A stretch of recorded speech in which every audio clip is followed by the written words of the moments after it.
Orientando o Direito está no ar. E hoje nós temos o privilégio de conversar com o professor Dr. Edilson Mogenor Bonfim, que é procurador do Estado de São Paulo, do Ministério Público do Estado de São Paulo. Professor Edilson, eu gostaria que você nos dissesse da sua qualificação como docente, como professor universitário. Eu tenho uma carreira na universidade, uma carreira acadêmica. Eu conquistei o título de doutor em processo penal pela Universidade Complutense de Madrid, na Espanha. Sou professor convidado de uma universidade no sul da França, Universidade Aix-Marseille, bem no sul da França, como nós temos o Rio Grande do Sul aí, seria correspondente a isso no extremo sul da França, região bastante quente. Vou uma vez por ano lá, passo um mês. E aqui no Brasil sou professor no programa de mestrado da Universidade Federal de Alagoas, embora resida em São Paulo. Fora isso, em muitas escolas de advocacia, de magistratura, de Ministério Público, dou aulas e cursos ocasionais, como em outras pós-graduações. Mas o meu vínculo com a chamada academia é com a Universidade Federal de Alagoas, aqui no Brasil, com esta universidade francesa e, vez por outra, como digo, na Escola do Ministério Público de São Paulo e várias outras pelo Brasil.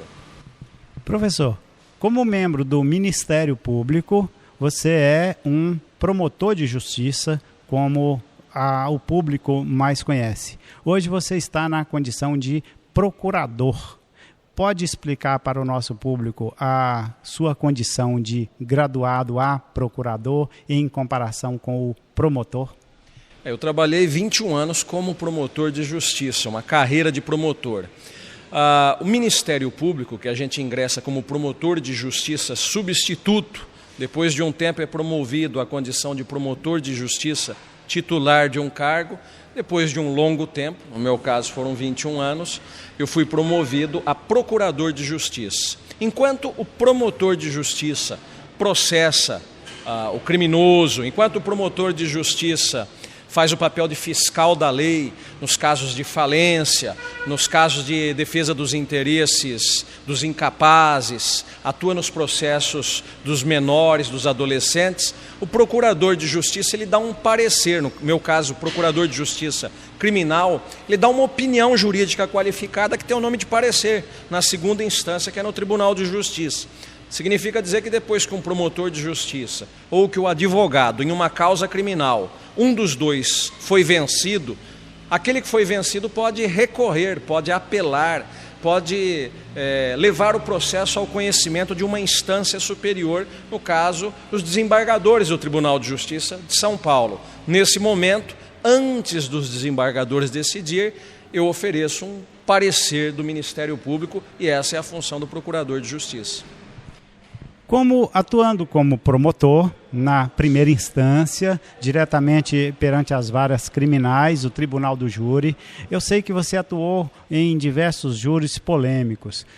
Como atuante na capital paulista, muitos júris de lá tiveram repercussão nacional, muitos deles vieram a ser noticiados em todo o Brasil. Diga para nós, por favor, de um desses júris que com certeza o público montesclarense conhece e quais os detalhes que aconteceram na sua atuação como promotor de justiça. De fato, atuei em casos que deram clamor social, repercussão pública, mas por todos o mais emblemático, o mais conhecido, mesmo já passado do julgamento, aproximadamente 10 anos do último julgamento, quase 10 anos, é o caso do maníaco do parque, que era um serial killer, porque ele só está preso, não mata agora porque está preso. Se soltá-lo, não tem dúvida, voltará a matar. É consenso na psiquiatria que este perfil de criminoso, se ele encontrar as condições propícias para o cometimento do crime, ele continuará praticando os crimes. Então, na época, ele abordava as moças com promessa de serem modelos, as levava para o chamado Parque do Estado, que é uma grande área verde de São Paulo, dizia que iria fotografá-las para fazer o book, para serem modelos, prometia emprego e ali as estuprava ou cometia atentado violento ao pudor e as matava e algumas delas roubava-as também. Uma ou outra moça conseguiu escapar da morte e a partir daí se fez um retrato falado e a polícia do Brasil todo o perseguiu e acabou, por coincidência, ele sendo identificado não por um policial, mas por um pescador lá no sul do Brasil, na cidade de Itaqui, no Rio Grande do Sul. Depois disso ele foi preso, levado a São Paulo, e inicialmente ele negava ter praticado os crimes, era o crime de maior repercussão naquela época no Brasil, os crimes de maior repercussão, até que num determinado momento, não podendo mais negar os crimes, ele confessou. E a linha da defesa foi dizer que ele, já que não dava para negar o crime, ele não era muito bom da cabeça, não tinha perfeita rigidez mental. Aí vieram os psiquiatras, falaram que ele era semi-normal. Eu estudei a matéria, fui para o exterior, estudei muito, neguei o laudo que tinha sido dado, que era o laudo dos psiquiatras. E ao final nós conseguimos derrubar o laudo, ou seja, negar este laudo de semi-imputabilidade para que os jurados, que eram quem o julgava, o considerasse plenamente normal. É uma discussão belíssima sobre a rigidez mental das pessoas, sobre o que é normalidade psíquica ou não. É uma matéria que interessa a quem gosta da área jurídica, quem gosta do estudo do crime e quem gosta da área de medicina e da psiquiatria. Caneta e papel na mão, eu recomendo a todo mundo a 2ª edição do meu livro, onde eu conto este caso, de um dos livros que eu tenho, mas deste caso específico, chamado O Julgamento de um Serial Killer, o caso do maníaco do parque. 2ª edição deve sair em 2 meses pela editora Ímpetus, do Rio de Janeiro. O Julgamento de um Serial Killer, o caso do maníaco do parque. É um livro muito interessante, porque traz o perfil do serial killer, adequado ao Francisco de Assis Pereira, que era o maníaco do parque, e mostra a discussão que nós levamos a cabo no julgamento, e mostra a acusação que eu fiz por 3 vezes contra ele e o resultado que os jurados de São Paulo deram. Tá? Professor, você falou de um dos seus livros e seria importante também falar dos demais livros que você escreveu e que hoje são sucesso nacional, em especial nessa área de direito criminal, direito penal. Olha, eu tenho aproximadamente, eu digo aproximadamente que eu preciso contar, eu tenho aproximadamente, entre trabalhos individuais e coautoria, eu tenho uns 23 livros no Brasil e fora. Mas eu tenho alguns livros que são muito bem vendidos.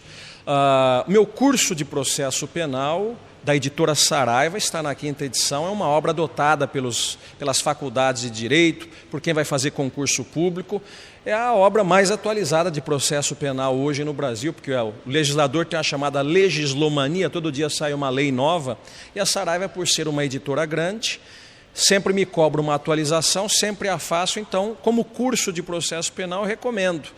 Tenho o Código de Processo Penal anotado pela editora Saraiva em sua 3ª edição. O Código de Processo Penal anotado é muito útil aos advogados, aos promotores, aos delegados, a quem atua na área criminal. A editora Saraiva, que é a maior editora jurídica do Brasil, tem 2 Códigos de Processo Penal anotado. Este meu é o mais recente, o mais atualizado. A par disto, eu tenho algumas obras que chamam a atenção até do público leigo, vamos dizer. Tem um livro chamado No Tribunal do Júri, que vai para a 4ª edição na editora Saraiva. No Tribunal do Júri, a arte e o ofício da tribuna, crimes emblemáticos, grandes julgamentos. Narra, como o nome diz, os grandes julgamentos de que participei, os crimes emblemáticos que mobilizaram a opinião pública, e é um livro que, mesmo não tendo feito direito, eu não tenho dúvida, o leitor atento gostará muito de ler, porque é escrito por quem viveu o debate do júri, por quem não fantasiou e por quem não é meramente aquilo que eu chamo do homo theoreticus, de quem só conhece a teoria. A gente conhece a teoria, mas conhece a prática, a vivência cotidiana. Fora isto, eu tenho outros livros de minha autoria, outros técnicos, desde livros sobre lavagem de dinheiro, livro de direito penal, mas eu recomendo muito uma coleção para quem vai fazer concurso público, que eu coordeno, é uma coleção de 40 volumes, chamado Coleção Curso e Concurso. da editora Saraiva, onde tem todas as áreas do direito. Eu escrevi os volumes de processo penal, escrevi um volume de direito penal, mas como nós temos direito civil, eleitoral, comercial, todas as outras áreas, eu convidei grandes especialistas para, sob a minha regência, escreverem os livros. São livros resumidos, que se endereçam aos concursandos, a quem vai fazer concurso público, ou seja, não tem lugar para gordura, é direto no ponto para que tenha êxito. Por falar em concurso público, quem estiver fazendo concurso na área jurídica tem um best-seller meu chamado Tudo que você precisa saber para passar em concursos jurídicos. Um livro pequeno, compactado, mas que eu tenho certeza que vai ajudá-los muito. Editora Saraiva. E se os concursos forem de uma ordem geral, qualquer que seja o concurso, aceitando a ideia de democratizar o pensamento e a experiência, a editora Saraiva convidou-me para escrever um livro chamado Super Dicas para passar em concursos, que hoje, da coleção Super Dicas, que é uma coleção grande da editora, é o que mais vende, é o best-seller também. Veja você que eu tenho uma produção que já é razoável e agora nós começamos não meramente publicar pela escrita, mas oralmente. A editora Saraiva lançou alguns audiobooks, livros que a gente ouve e não lê.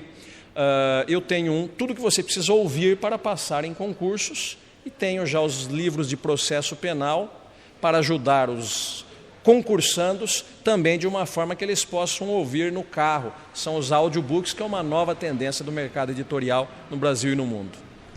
Professor, é sempre possível fazer uma pergunta, quase sempre ofensiva, os escritores nem sempre gostam de ouvir, mas eu pediria uma explicação. Você está certamente escrevendo um livro hoje. Sim, é interessante. Eu estou tentando me adiantar para analisar a reforma do processo penal, o Código de Processo Penal de 1941. O governo constituiu uma comissão no passado recente, querem mudar o código, tem alguns avanços, a meu ver tem grandes perdas para a sociedade também. Eu estou tentando entender isso, ainda sem ter certeza se o código de fato vai ser aprovado. A par disso, a sua pergunta ela cabe muito bem, porque eu estou sempre escrevendo na obrigação de atualizar os meus livros. Como as leis hoje são... os livros hoje da editora, eu brinco, deveriam sair como sai o presunto da fábrica ou a carne do frigorífico escrito no caminhão produto perecível. Os livros já saem das editoras como um produto perecível, porque ele já pode sair desatualizado. Tamanha quantidade de novas leis que nós temos no Brasil. Então eu estou sempre escrevendo, dado a esta publicação de novas leis.